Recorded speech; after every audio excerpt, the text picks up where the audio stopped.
Let's kind of move on right now. And this is more analytical techniques for our analytic functions. And this is all in chapter 6. And over here, what we're going to be looking at is solving, systems of equations and inequalities. Systems of equations and inequalities. Another set of tools that we need to be familiar with. Now, the types of equations we're going to look at. We're going to be looking at some, linear systems, linear equations, and we'll also look at some nonlinear equations. We're also going to be looking at some linear inequalities, systems of inequalities. And sometimes you'll see, I don't know if we're going to be covering here, it's not too often. I think we might have a little bit with the nonlinear inequalities. Let me just double check over here. Yeah, so we're not going to be doing those. So, and sometimes you would actually look at, but we're not going to. Sometimes you'll see in certain books nonlinear inequalities. But for us, we're just going to start with systems of linear equations. That comes up all the time because you're looking at two different types of phenomena and you have to find the solutions given two conditions on it, 2, 3, or more conditions on it. Okay, so let's start with solving a system of linear equations.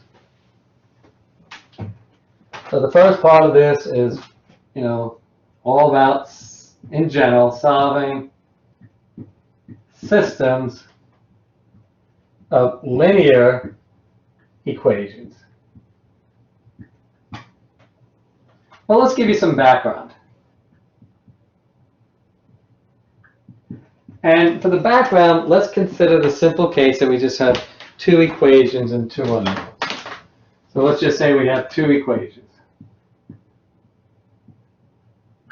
So you might have y is equal to 3x minus 2 and y is equal to minus 2x5. I'm not going to do it. This is an example. I'm not going to solve the specific one, but that's an example of equation in two variables, x and y, and there's 1, 2 equations. Well, anytime you solve any system in two equations and two unknowns, well, we can show it graphically because we can graph both of these. And you're going to find there are 3 possible outcomes.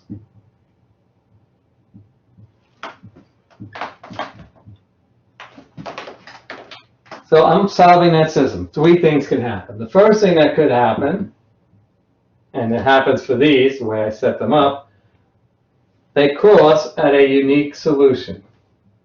So here's the graph of one of them. So say this is, one of those lines, and then here is the other line.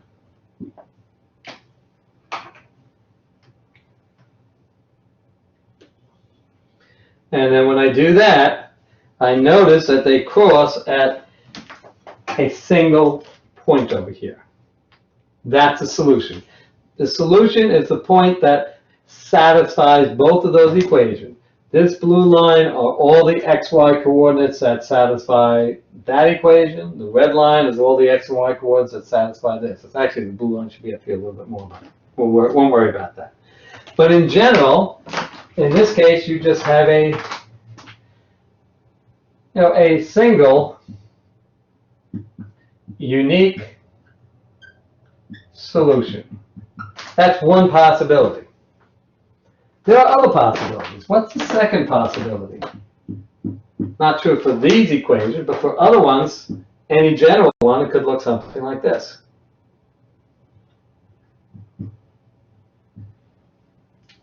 So if I draw those two lines again,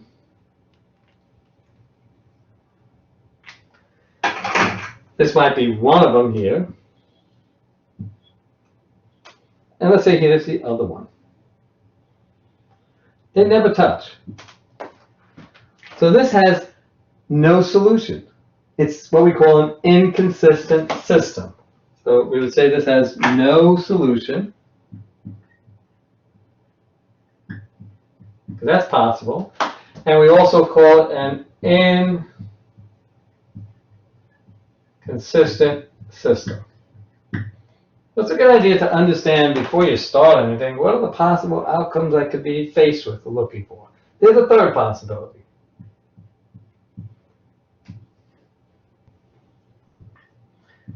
It could just so happen that you may not recognize it right away, but the lines were the same. So here's one solution, and here's the other set of solutions. They fall right on top of each other. So in this case, you have infinitely many solutions. So infinitely many solutions. And we call this a dependent system.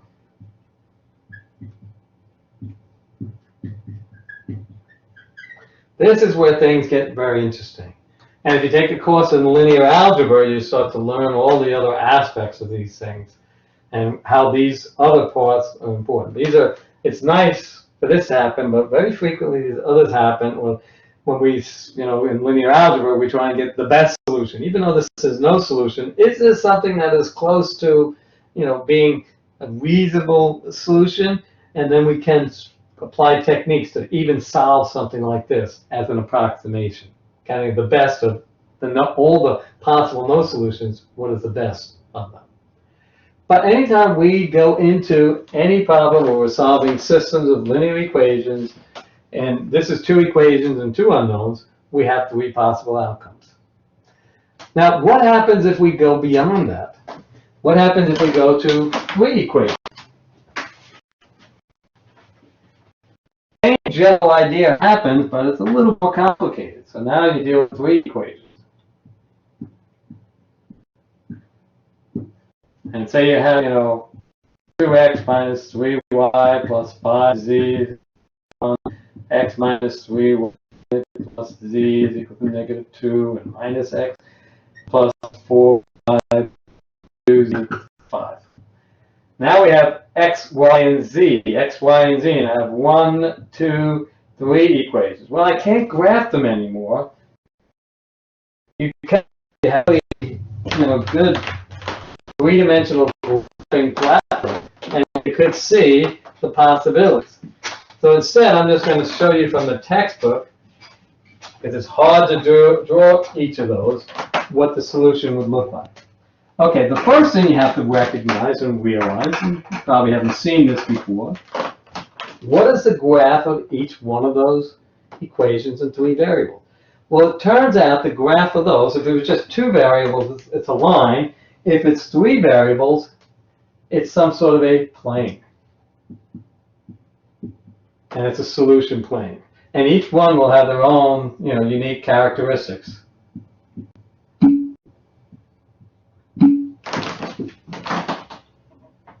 Okay, so it looks like they are throttling us back again in Blackboard. Let's kind of go back. Try it again.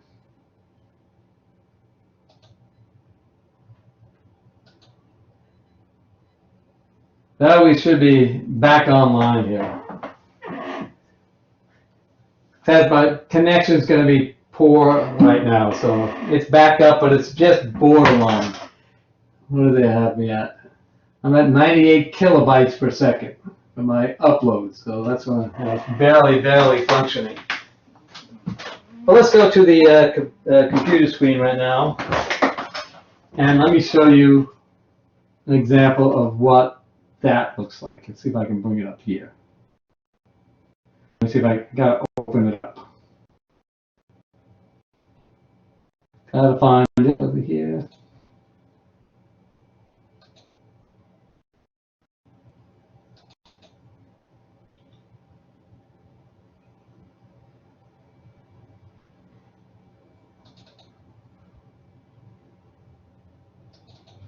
This is a version. It's not the latest version, but I'll use it anyway.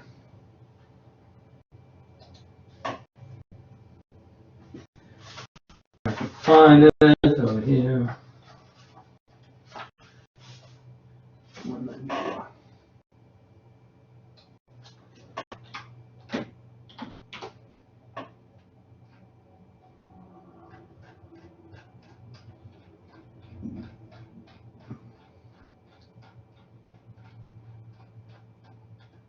Okay, this is going to be now three planes. We'll have it come up. And there's three possibilities again.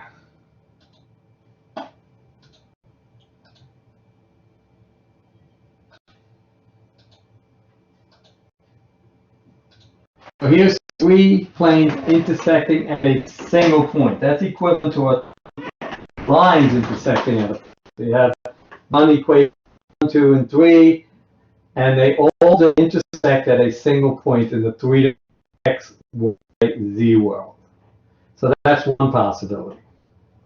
What's the other possibility? Let's get a unique solution. X equal to something, y equal to something, z equal to something. That's my solution. Well, you could have the three planes intersecting along a line. That's another possibility. So they all intersect along a line.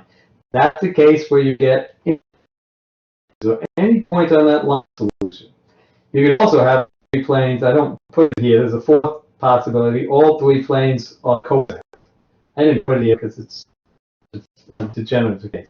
I mean, all three equations are the same. So you have any other solution that's on the plane defined by each of those. Then you have the possibility that the three non-intersecting planes, or maybe two planes intersect, they all don't intersect at the same point uniquely. That would be an inconsistent with no solution. So here we have dependent, and here you have inconsistent. So you have three different types of solutions in that same sense there as well. Let me get your screen back up again.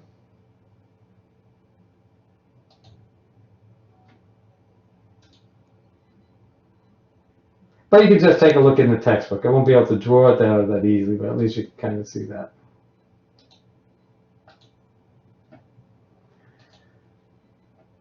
Trying to work through all this Blackboard hassles over here. Okay, so I'm showing up on my screen, so theoretically it should be showing, although, again, they're not giving me much bandwidth. And it's still around 90-something. Oh, it's not an update. It's not that they're updating. No, they're just not giving us the bandwidth.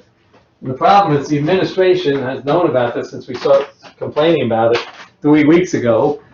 And back then, they didn't set up a date to meet with Blackboard until sometime this week. I think it's on the 15th, and I'm not sure. They didn't put it as a high priority.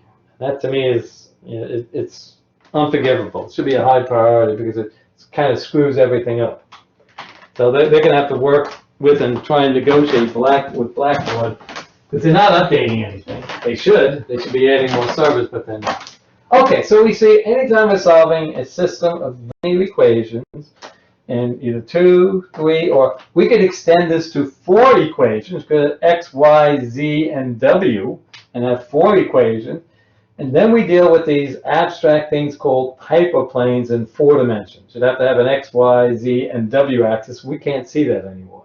But we can still solve equations like this. In the engineering world, in the real world, you might solve a system that might have 1,000,000 equations and 1,000,000 different unknowns. That is not uncommon when you're designing the aircrafts and everything like that. So the latest, aircrafts, they set them up and they're solving a very complicated system of equations where they have millions and millions of variables over here. You can't visualize it anymore, so we need another technique. Okay, so that's the background. We're either looking for a unique solution, or we're looking for something that is not unique, or we're looking for something that's impossible, meaning it's an inconsistent system. Okay, that's the background leading into it.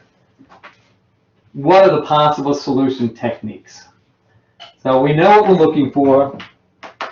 What do we do, and how do we possibly find them?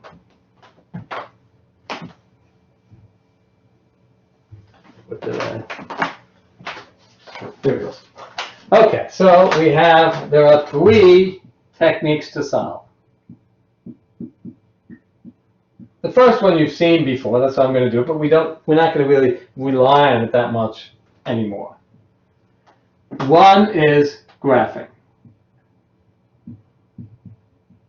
And this is only good if you have what we call a 2x2 system, 2 equations and 2 unknowns.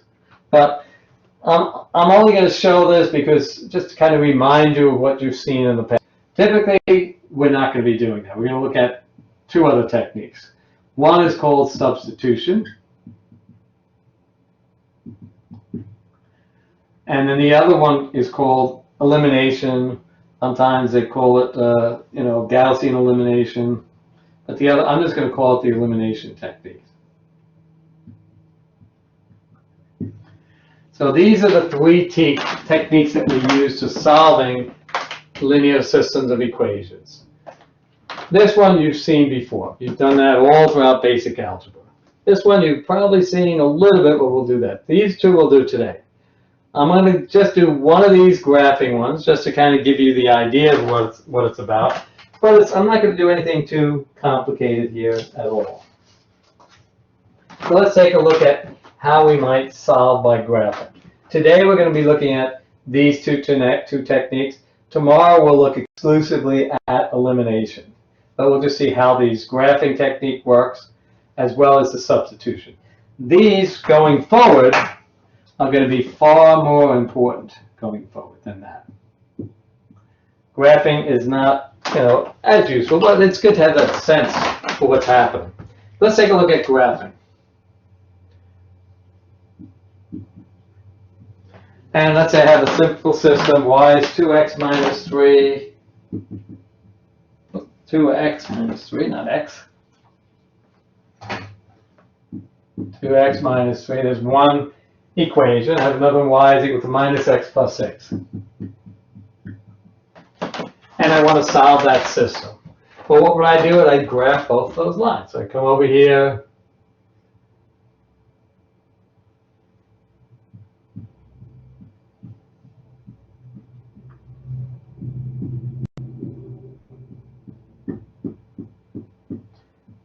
X. Now, it's not going to be accurate because I'm just doing this ad hoc over here. Let's graph one. So we have a y-intercept here of -3. This is something you should all be comfortable with. We have a slope of 2, so you're going to go up 2 over 1, up 2 over 1, up 2 over 1. So it should look something like this. Now, this is something you should all be comfortable doing. Graphing lines should be fairly simple. If not, then you really have to have a good, more solid foundation in your algebra skills. Let's take a look at the other one. Here we have a y-intercept of 6.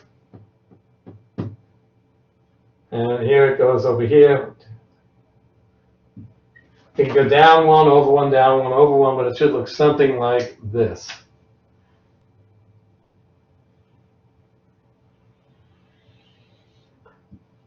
And we're going to try and estimate what the actual solution would be on this graph. So over here, it's not exact, but it's close to this and it's close to that. If I had a nice set of graphing paper, it would look a lot nicer and it would be more precise. And if I used rulers, which I'm not using right now, it would definitely be more precise. But this looks like my point over here, and it looks like it's a 3, 3.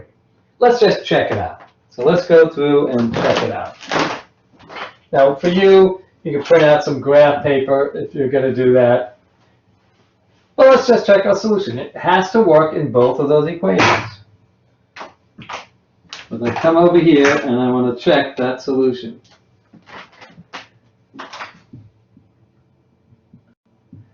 So I take and I put in when y is equal to 3 and x equal to 3, do I get the same result?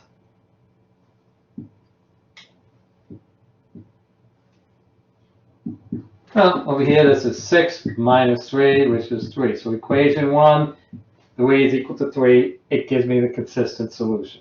Then I move to the second equation. Plug in y is equal to 3, and I'm trying to test, is it equivalent to this? By putting in Take the negative of 3 and then add 6.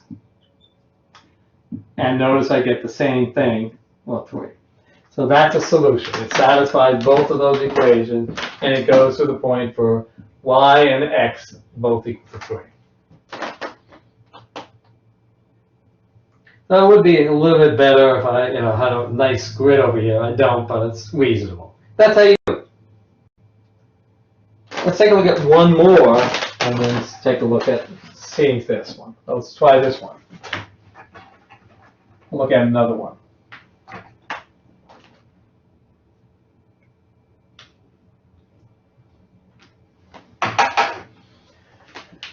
Let's say I have, 2y minus 3x is equal to 1.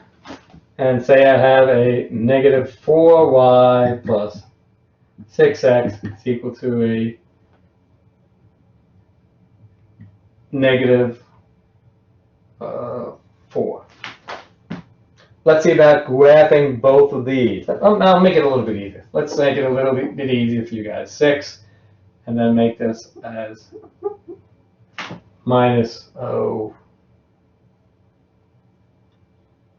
24. So here's my system of equations. I didn't want to deal with fractions right away, so that's why I cut out those fractions. The way to graph these, you might remember, via intercepts. You could also graph two lines using the intercept. I don't have to use the slope and intercept. I don't have to solve these for x or y. What I could simply do is find the x and y intercepts for each of those. If I have 2 points, I have the line. So over here, I could find the x-intercept. That means I set y equal to 0, so that's at the point when x is equal to negative 2, y is 0. This also has a y-intercept. Well, I set x equal to 0, so I get 0, 3. So this one has those two solutions.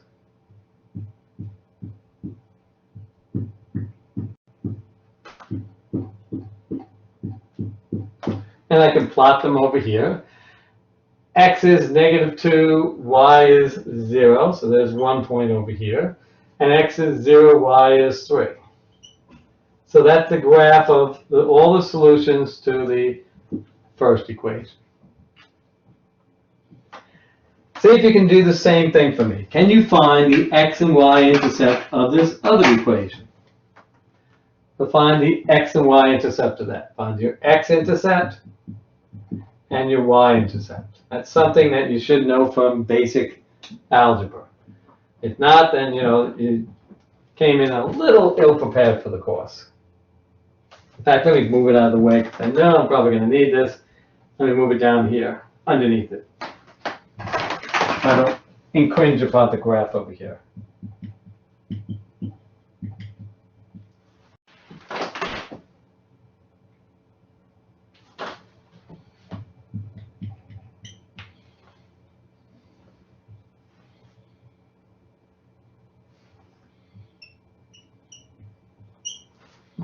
Does everyone see how I found my x and y intercepts there?